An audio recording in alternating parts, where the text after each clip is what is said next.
Ouça agora uma palavra de fé e ousadia para o seu coração, com o reverendo Roberto Barnabé. O batizador com o Espírito Santo, aquele que é o alfa e o ômega, o princípio e o fim, aquele que disse que ele é, que há de vir. O que era, o que há de vir sobre todos nós. A ele nós rendemos a nossa oração, o nosso louvor, toda a nossa gratidão, aquele que pode fazer e fará infinitamente mais, que perscruta, que conhece o que está no coração, que sabe o que passa na tua mente, na minha mente, aquele que conhece as nossas necessidades. Ele mesmo disse: estarei convosco todos os dias até a consumação dos séculos. A ele, Senhor dos senhores, que não pode ser impedido por nada, a ele seja a glória, o poder, o louvor de todos nós, povo de Deus, hoje e para todo sempre. Você pode dizer amém? Você pode aplaudir o nome do Senhor, Ele que é o Senhor das nossas vidas. Aleluia! Glória a Deus! Louvado seja o nome do Senhor. Pega a sua espada. Hoje nós estamos comemorando 42 anos de existência, 42 anos de vida. A igreja do Nazareno em Olinda tem uma história, ela tem um legado. Nós temos aqui vivido esses dias nessa terra debaixo dessa unção, nessa igreja que um dia nasceu na varanda da casa de um irmão e depois se tornou essa igreja que é, e muitos deram aqui o seu sangue, deram suas vidas, suas ofertas, seus trabalhos, e graças a Deus eu ainda peguei uma boa parte. Virei muito concreto aqui nessa igreja. Eu vou deixar essa herança agora para vocês novos. Muito concreto, muita laje aqui eu já virei. E eu fico feliz de poder ter feito e deixado uma contribuição. Espero que você, meu irmão, faça o mesmo. Que a nossa história tem que ter um preço, amém? A nossa história tem que ter um preço. A nossa história tem que ter um custo. Não podemos dar nada ao Senhor que não nos custe alguma coisa. Então, a sua vida, a sua saúde é importante para a obra de Deus. E Deus vai prosperar a tua vida. Pega a sua espada, Atos capítulo 2. Eu quero pedir a você que fique de pé. Atos capítulo 2. Nós vamos ler aqui alguns textos. Atos capítulo 2.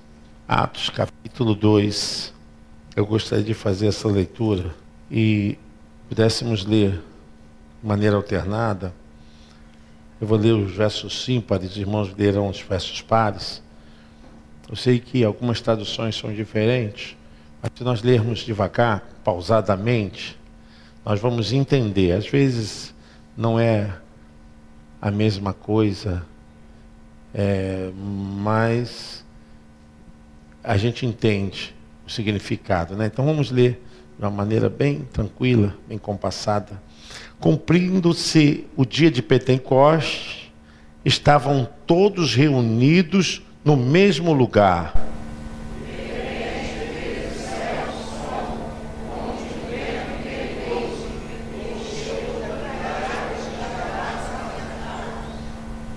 E foram vistas por eles línguas repartidas como que de fogo, as quais pousaram sobre cada um deles.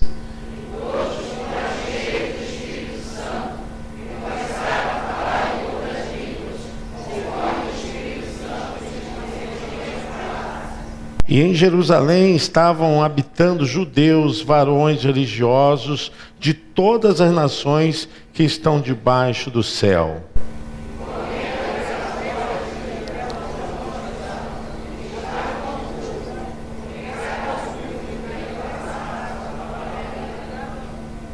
E todos pasmavam e se maravilhavam, dizendo uns aos outros: pois que não são galileus todos esses homens que estão falando?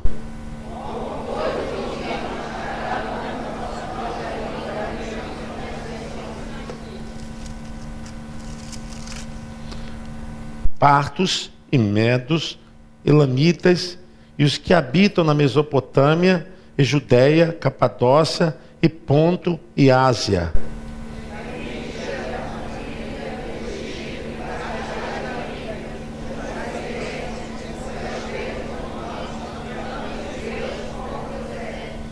E cretenses e árabes, todos os temos ouvido em nossas próprias línguas falar das grandezas de Deus.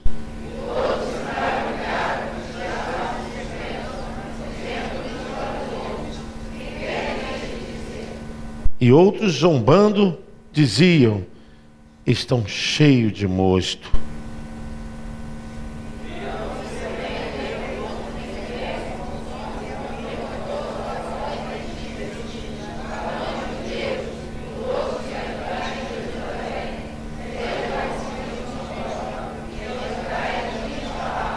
Estes homens não são embriagados, ou não estão embriagados, como vós pensais, sendo esta a 3ª hora do dia.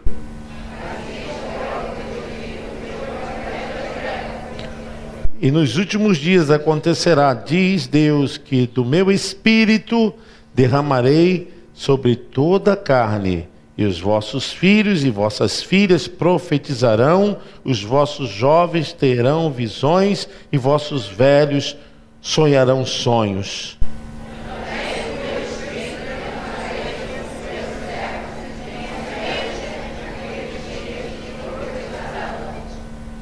Amém. Pode se assentar até esse texto. Deus tem um propósito com a igreja. A igreja não foi nascida da ideia de homens. Nós estamos tratando aqui da igreja que nasceu em Jerusalém.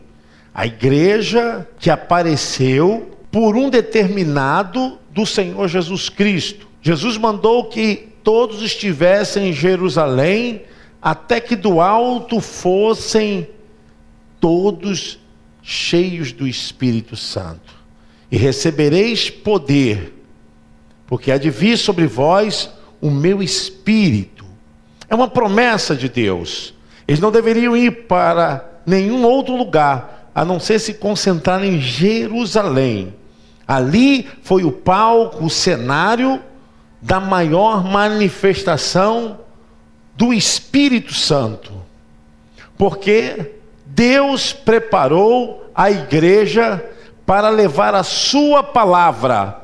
Não existe em nenhuma instituição, em nenhum outro, esse legado dado, a não ser a igreja, o poder de pregar, anunciar o evangelho poderoso de Jesus Cristo.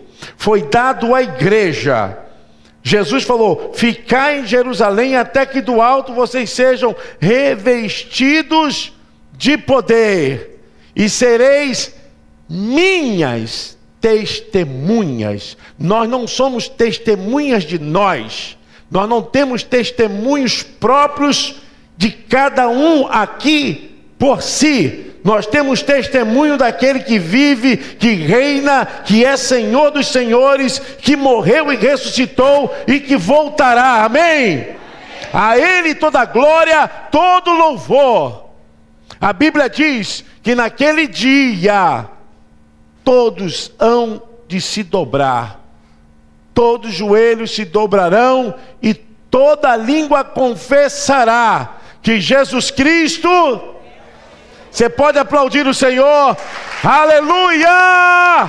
Glória ao seu nome, Senhor! Aleluia! A igreja pertence a Ele.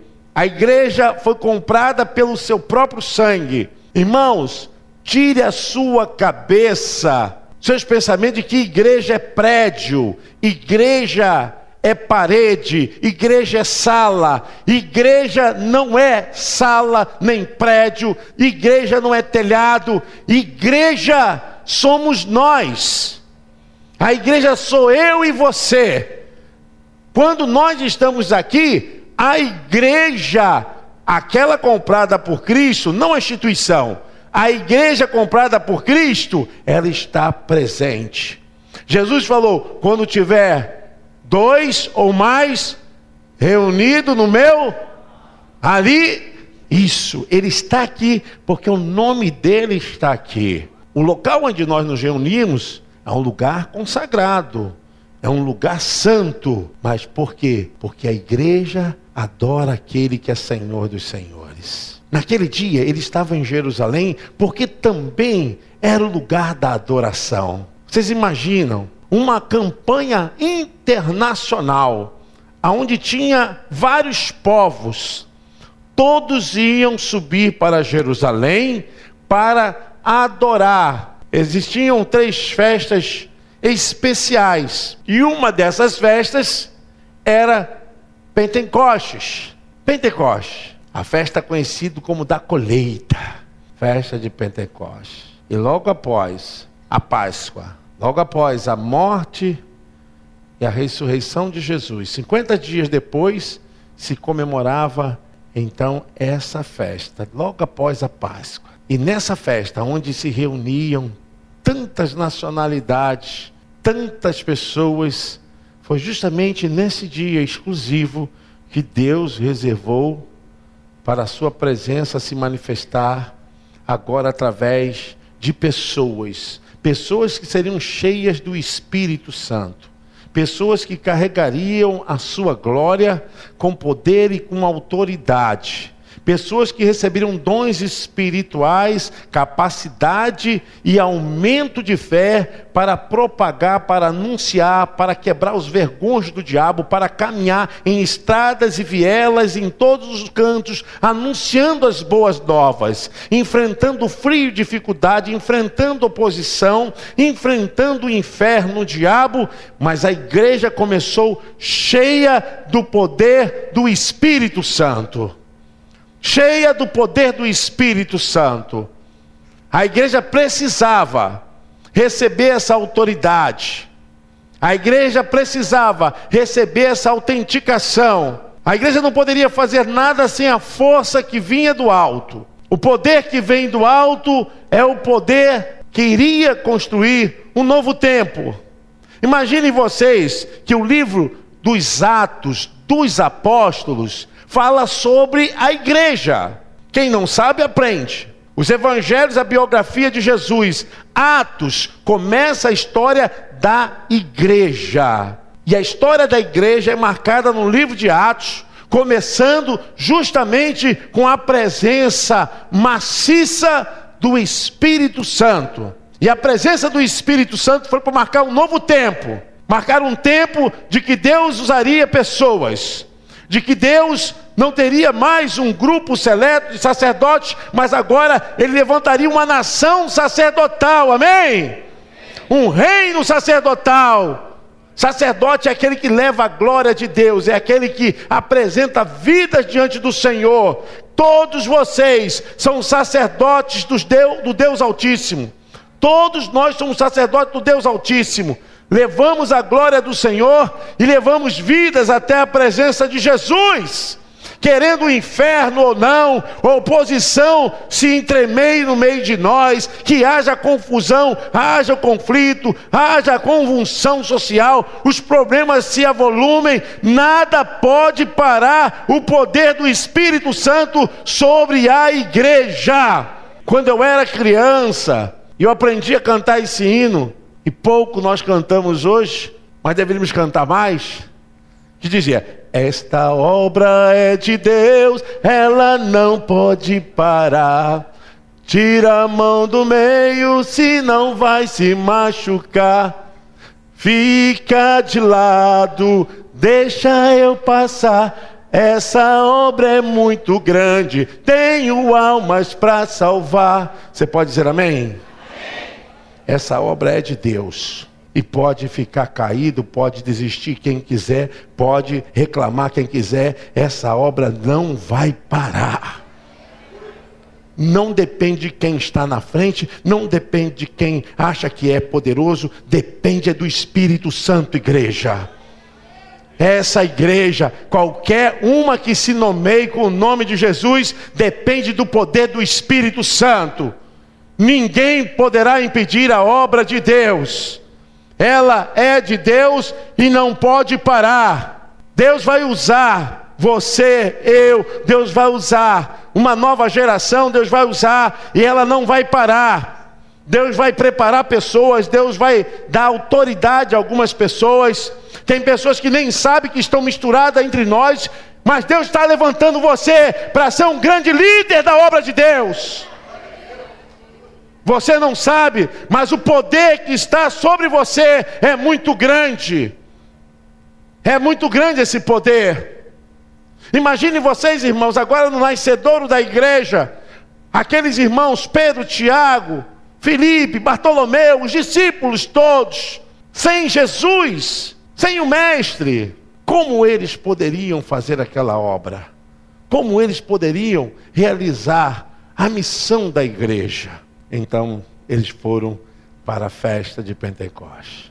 Eles foram para aquela festa. E ali, várias nacionalidades. E a Bíblia diz que eles estavam reunidos. Eles estavam reunidos no mesmo lugar. E de repente, imagine vocês, veio um som como de um vento veemente. Diga assim, um som como de um vento.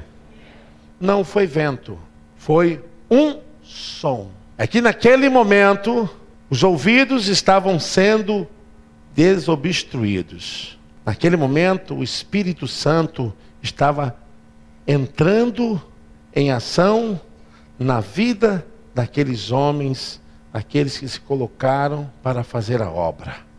Mas todos que estavam presentes ouviram um fenômeno sobrenatural. Eles ouviram um som de um vento veemente.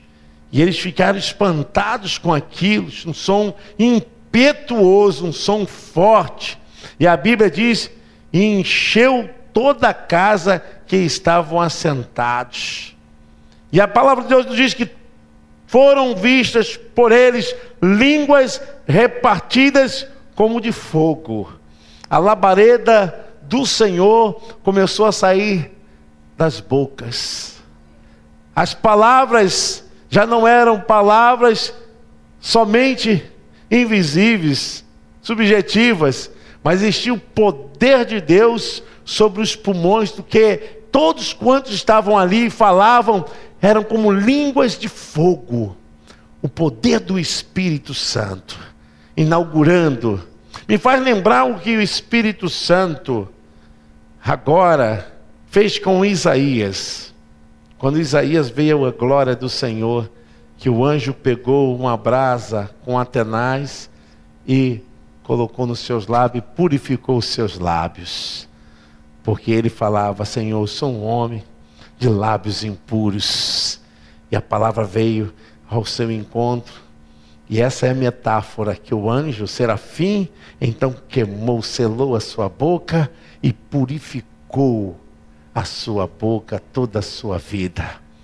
E a presença do Espírito Santo foi justamente essa, que através agora da vida daqueles homens, suas palavras, suas vidas seriam marcadas com poder e com autoridade, porque eles estavam recebendo a purificação, a autoridade. A palavra do Senhor nos diz, os quais pousaram sobre cada um deles. Foram vistas por eles línguas repartidas como de fogo, e as quais passaram sobre cada um deles. O versículo 4, e todos foram que, irmãos? E começaram a falar em outras, conforme o Espírito Santo lhes. E a Bíblia diz que cada um ouvia na sua própria língua. O fenômeno começou a esclarecer. Não foram línguas que eles não pudessem entender. Quem estava ligado estava entendendo. Quem está ligado no culto, quem está ligado na visão de Deus, entende as coisas espirituais. Não há confusão não, irmãos.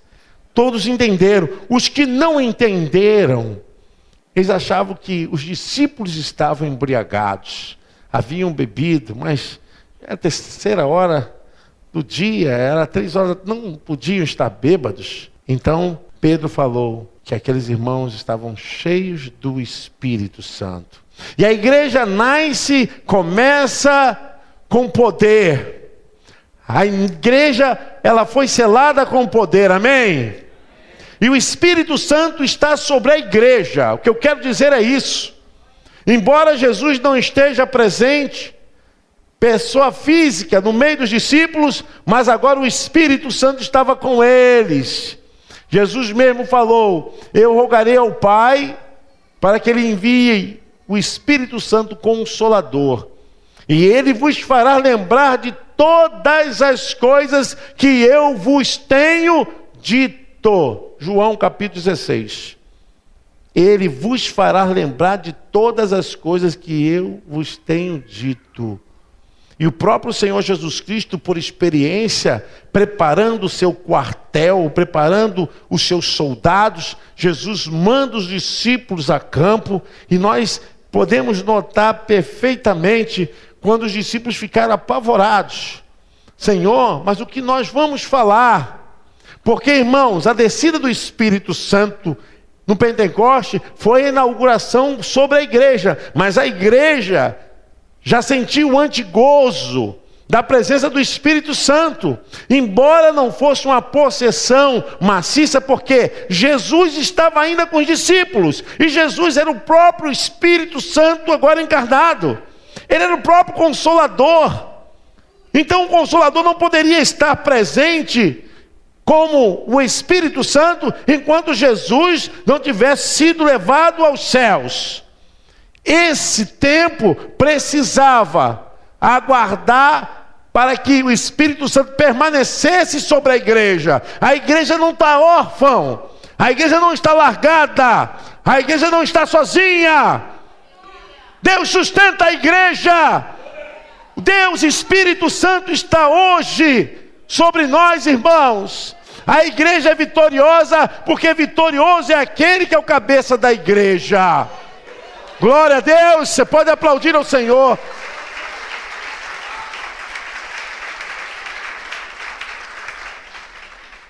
E essa igreja do século I é a igreja que passa por maior problema da história. É a igreja que experimenta os algozes mais terríveis. Irmãos, é uma igreja que não tem favor de nada. Essa igreja não tem templo, essa igreja não tem músicos, não tem microfone, não tem som. Essa igreja não tem um clima de ar-condicionado. Contrário, essa igreja enfrenta problemas, perseguições. Herodes começou a perseguir a igreja. A Bíblia diz que então Tiago, ele sofreu perseguição, depois foi decapitado. Estevão morreu apedrejado. A igreja começou a sofrer. Mas a Bíblia diz que quanto mais a igreja era perseguida, mais a igreja crescia. É igual clara de ovos. Se você for fazer alguma coisa, se você não bater a clara de ovos, ela não cresce. A igreja perseguida é a igreja que vai crescer. É a igreja que está alinhada com Jesus, é aquela que não está alinhada com o inimigo. Nós não estamos apáticos, nós não estamos aqui satisfeitos. Vocês estão satisfeitos? Não estamos satisfeitos. A igreja não pode estar satisfeita porque o mundo é do maligno. E nós sofremos acusações, perseguições. Os piores entraves são levantados contra pastores, contra líderes religiosos. Pegam um caso secular e generalizam tudo. Que igreja não presta, pastor não presta, que é farinha do mesmo saco. É interessante que isso, numa classe separada, que não seja religiosa, as pessoas conseguem distinguir separadamente. Mas quando se fala de pastor, eles atacam todos. Mas é isso mesmo, irmãos. Porque a igreja do Senhor é perseguida. Nós somos perseguidos. Mas a vitória é nossa pelo sangue de Jesus. A igreja, ela foi agora cheia do Espírito Santo. O Espírito Santo agora estava com a igreja. Os seguidores haviam aprendido com Jesus, mas precisavam ser cheios do Espírito Santo. o Espírito Santo está e estará conosco até que Jesus volte. Até que Jesus volte, o Espírito Santo, ele estará com a igreja. Vocês se lembram quando o povo de Israel saiu do Egito? E a presença do Senhor foi com o povo? Se você ler a história do povo de Israel, o Senhor diz: olha, eu vou estar com você. Eu, o Senhor. Moisés estava preocupado, mas o Senhor garantiu a sua presença. E de dia estava a nuvem que dava refrescor, que dirigia o povo, que o povo tinha a presença de Deus, e de uma forma metafórica, ali a nuvem estava com o povo. A nuvem se tornou um sinal de que Deus estava com o povo. À noite, coluna de fogo. Quando o deserto chegava a 50 graus ou quase 60 graus durante o dia, à noite caía quase abaixo de zero. O povo vivia nessa nuance de clima. Mas Deus falou: vou estar com vocês. De dia, nuvem, presença de Deus. À noite, coluna de fogo. O povo era guardado, o povo era protegido. E se vocês lerem, vocês vão ver que essa coluna de nuvem, coluna de fogo, só deixou de apresentar para o povo depois que o povo entrou para a terra prometida. Depois que o povo entrou para a Palestina, depois que o povo entrou para a terra prometida, não precisava mais de nuvem e nem de coluna de fogo. É a mesma coisa o Espírito Santo. Deus Espírito Santo, Ele está conosco. E nós podemos sofrer, nós podemos passar pelo deserto que for, pela temperatura que for, você pode ter certeza que Ele será sempre teu companheiro. Ele não te deixará, não deixará a igreja. Seja o que for, o inferno pode se levantar e criar a maior dificuldade. O Senhor diz: eis que estarei com vocês até a consumação dos séculos. Nós estamos sendo guiados pelo Espírito Santo. E a igreja começou a trabalhar. Irmãos, não é coisa pequena. A gente tem uma perseguiçãozinha aqui, a gente tem um probleminha aqui qualquer, a gente tem uma dificuldade qualquer.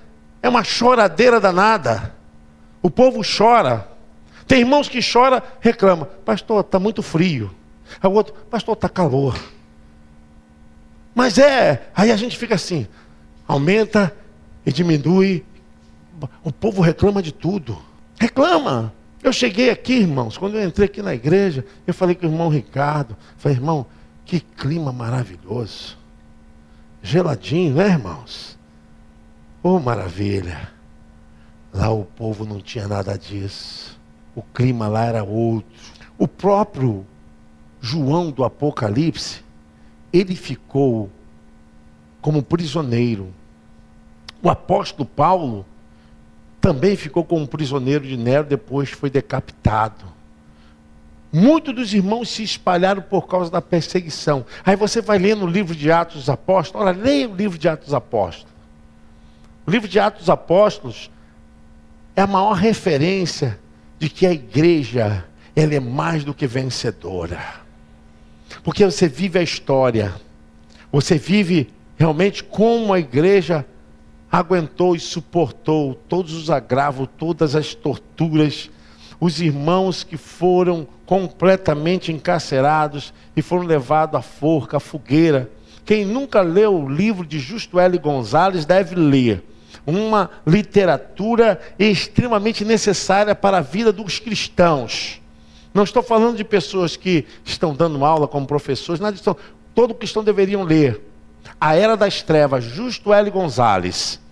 Uma literatura fortíssima dos momentos mais dramáticos que a igreja viveu, conhecida como a Era das Trevas. A Era das Trevas e a Era dos Mártires. A igreja viveu. E a gente pode observar, irmãos, que foi o tempo que a igreja mais cresceu. A igreja mais cresceu. Quando os irmãos achavam que seriam banidos, e era momento que a igreja ia sumir, a igreja se reunia nas catatumbas. Os irmãos tinham um código, por isso que ainda usa hoje o sinal do peixe, porque o peixe era o sinal da multiplicação, o sinal que eles usavam para os seus encontros nas catatumbas, porque era proibido o culto, a não ser o culto do imperador. Mas lá estava a igreja. Olha, aqueles irmãos que começaram com Pedro, todos eles foram mortos de morte premeditada. O único que foi morto com morte natural foi João, único. O restante, a história diz que Pedro mesmo morreu crucificado e disse: eu não sou digno de morrer como meu Senhor. Pediu para morrer de cabeça para baixo. Mas os irmãos, naquele tempo, tinham amor. Aqueles irmãos, eles tinham coração na obra. Porque, irmãos, não tinha folheto, não tinha Bíblia, não tinha livro de teologia, não tinha Novo nem Velho Testamento, não tinha folheto como nós temos aí. Se você passar ali, ó, em cima do relógio, ali tem folheto à vontade, fica ali, ninguém pega, ninguém quer. Naquele tempo não tinha nada. Não tinha nada, os irmãos não tinham nada. Não tinha prestígio, não tinha poder, não tinha autoridade de governo, não tinha ninguém que somasse com eles. Eles só tinham uma coisa, que era o poder do Espírito Santo. Você lê o livro de Atos, vai ver o capítulo 2, o capítulo 3, 3.000 pessoas, o capítulo 4, iam crescendo, o capítulo 5, 5.000 pessoas. Depois do capítulo 5 de Atos dos Apóstolos, diz assim, ó, e multidões se reuniam para adorar o Senhor Jesus Cristo. Glória a Deus, você pode aplaudir ao Senhor? Aleluia!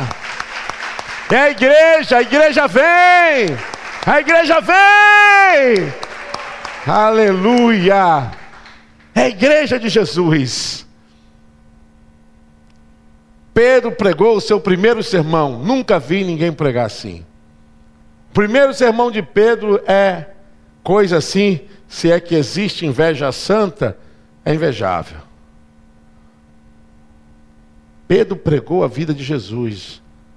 Varões galileus, falou a respeito da vida de Jesus, da morte e ressurreição de Jesus. Quando Pedro fez o apelo, quase 3.000 almas.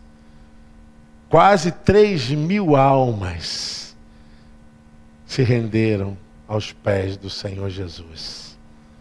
A igreja crescia. O capítulo 2, versículo 42 até o 45 de Atos dos Apóstolos, você vai vendo ali, os irmãos se reuniam, tinham fervor, tinham comunhão, partiam o pão, só alegria.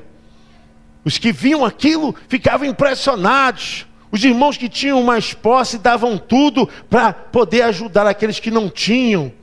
O amor era a marca real. A igreja de Jerusalém começa e ela dá início a uma maior força para as vidas através da cura, da libertação. A força que a igreja tinha, ela entrava nas casas, nos lares, ela entrava em todos os lugares e curava e libertava. A Bíblia diz que até a sombra de Pedro curava.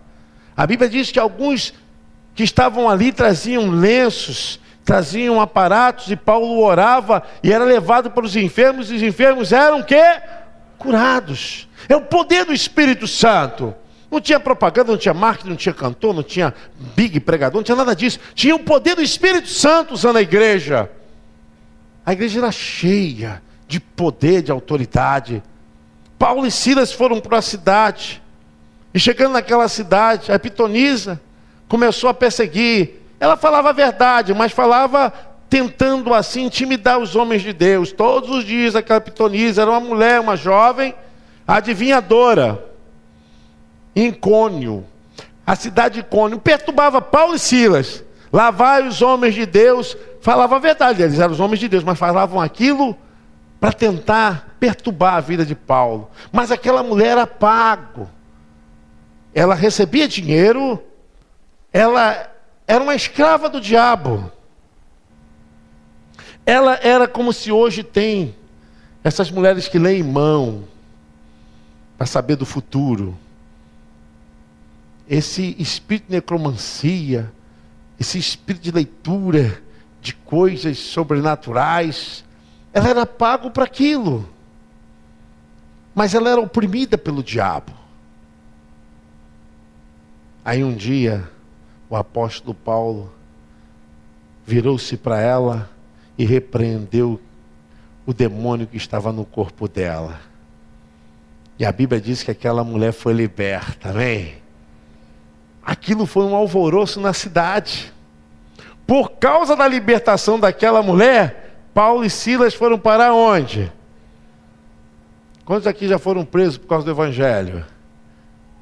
Por causa do Evangelho. Quantos aqui já foram presos? Quantos? A gente reclama muito, né, irmão? Irmã, a gente reclama muito, né? Se tem jogo do Flamengo, não dá para vir para a igreja. Se tem jogo do Vasco, também não dá. Se tem jogo do Fluminense, tem jogo... Você tem o Faustão, se tem... Agora é mandamento, dos 10 mandamentos, não vem para a igreja. É o quê? Big Brother, sei lá. A gente tem uma dificuldade de fazer a obra de Deus. A gente reclama. Aqueles irmãos fugiam da perseguição para poder pregar o Evangelho.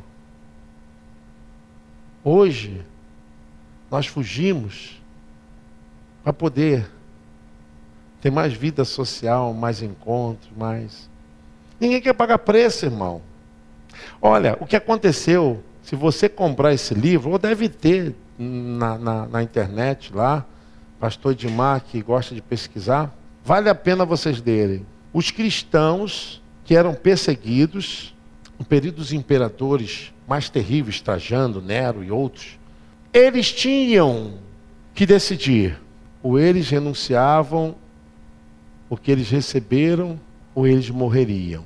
Eles preferiam morrer por amor a Cristo do que renunciarem à fé que eles haviam recebido. E alguns foram crucificados.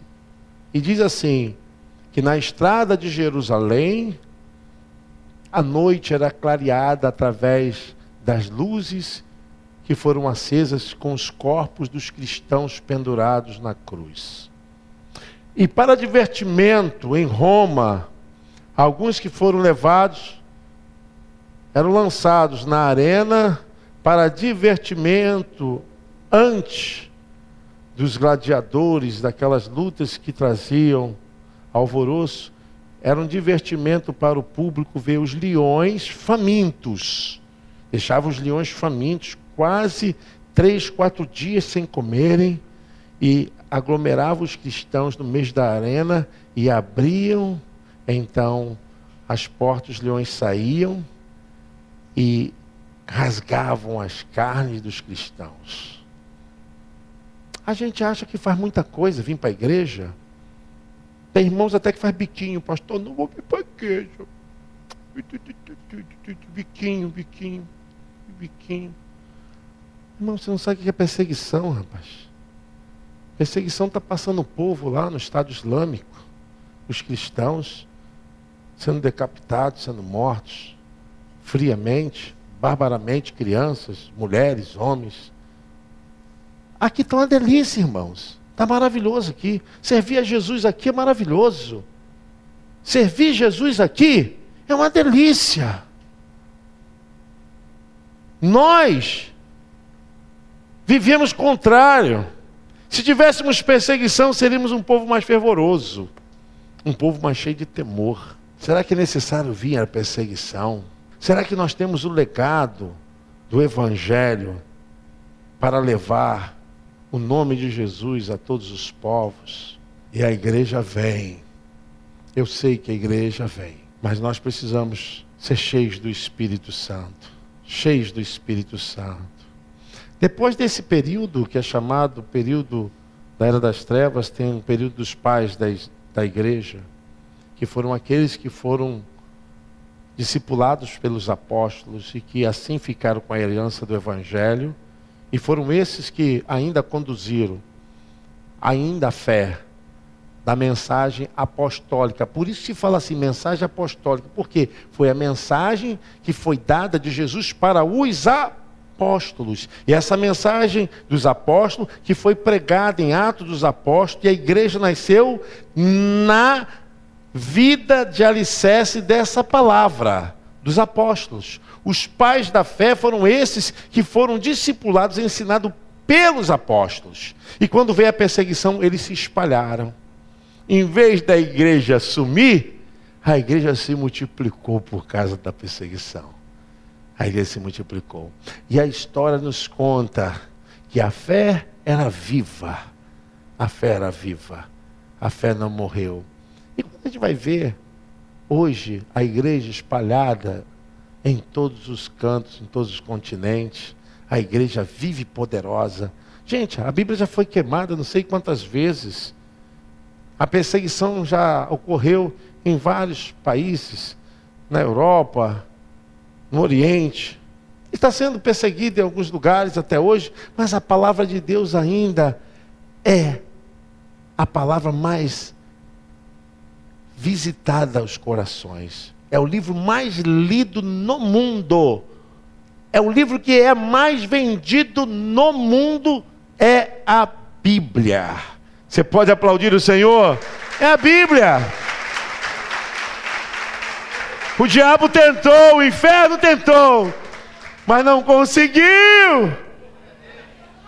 Não conseguiu não.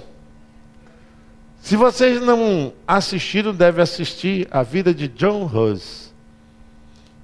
Sensacional. Ele é o prepulsor do movimento em que traz luz para o credo católico, apostólico, romano.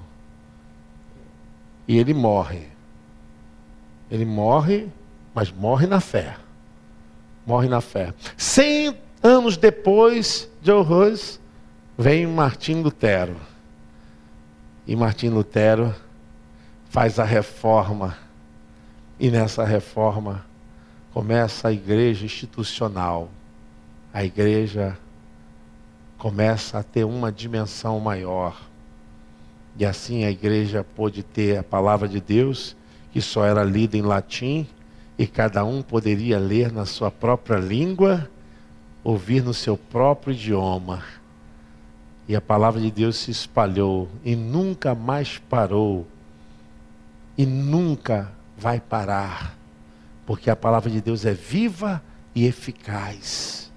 Homem nenhum vai poder parar a palavra de Deus. A palavra de Deus foi dada a nós, irmãos. Fique de pé em nome de Jesus. Eu quero dizer que hoje você tem a palavra no seu coração. A palavra está diante de você. Saiba de uma coisa, você é mais do que vencedor. Diga para o seu irmão, você é mais do que vencedor. A palavra de Deus está em você. A palavra de Deus está em nós. Nós temos o Espírito Santo, irmãos. É tão bom quando nós podemos ver os irmãos assim reunidos no domingo, mas tão bom também se pudéssemos ver vocês na segunda, na terça, na quinta, nos cultos domingo de manhã. Sabe por quê? Porque aqui nós fazemos o que a Bíblia diz. Ó, quão bom e quão suave é. Irmãos, é muito bom. Nós estamos aqui porque Cristo nos uniu. É a nossa fé nele, é a glória dele. Nós precisamos estar no mesmo propósito. Nós temos que ter o mesmo interesse. Se todos esses que estão aqui, todos vocês, se reunirem para o mesmo propósito. Qual o propósito? Vamos evangelizar? Vamos evangelizar. Pastor, hoje vamos orar? Vamos orar. Hoje é o culto tal? É o culto tal. Vamos, irmãos, se todos vocês estiverem juntos, vocês vão ver a explosão do poder de Deus que vai acontecer. Porque o povo, quando começa a ver os sinais, ver o povo se movimentando. Meu irmão, você tem que ter na tua mente o seguinte: o Espírito Santo está em você. O Espírito Santo está em você. O Espírito Santo está em mim. Ninguém faz a obra aqui porque quer agradar alguém. Nós não estamos aqui para agradar ninguém. Mas é claro que fazendo a vontade de Deus, os dons espirituais vão abençoando os irmãos. Nós estamos aqui porque o Espírito Santo, Ele está em nós. O Espírito Santo de Deus está em nós. E esse poder vai sendo manifesto a cada pessoa, a cada vida. Ame a sua igreja, ame o seu irmão. Esteja no propósito. Irmão, olha só, quando fala assim, irmão, nós estamos num propósito de oração, jejum e oração em favor do município, em favor da nação. Quando alguém falar alguma coisa aqui do púlpito, meu irmão, fica com os ouvidos abertos, porque você vai ouvir na sua própria língua. Que o Espírito Santo fala aqui com o irmão, fala aí com você também, amém? Não estamos aqui embriagados, não. Estamos cheios do Espírito Santo. E o poder de Deus, estamos juntos. Apoie. Eu não quero nem falar dos irmãos que deram suas vidas aqui, não. Porque eu conheci alguns. Eu tive esse privilégio. Mas eu quero falar de vocês. O que vocês vão dar, o que vocês vão deixar como herança durante esse tempo de vida que vocês têm tido aqui na casa de Deus. O que vocês vão fazer? O que você vai fazer, meu irmão? Qual é a obra que Deus tem na tua vida aqui nesse lugar? Será que Deus te chamou para você ficar parado, inerte? Não. Deus te chamou para você ser uma bênção. Amém? Levante a sua mão em nome de Jesus. Diga assim: eu sou uma bênção. Eu fui chamado como igreja para marchar, para caminhar nessa terra e fazer a diferença, e apoiar e amar a minha igreja, o meu pastor e os meus irmãos, e pela fé realizar sinais e maravilhas em nome de Jesus. Amém? Você pode aplaudir ao Senhor? Aleluia.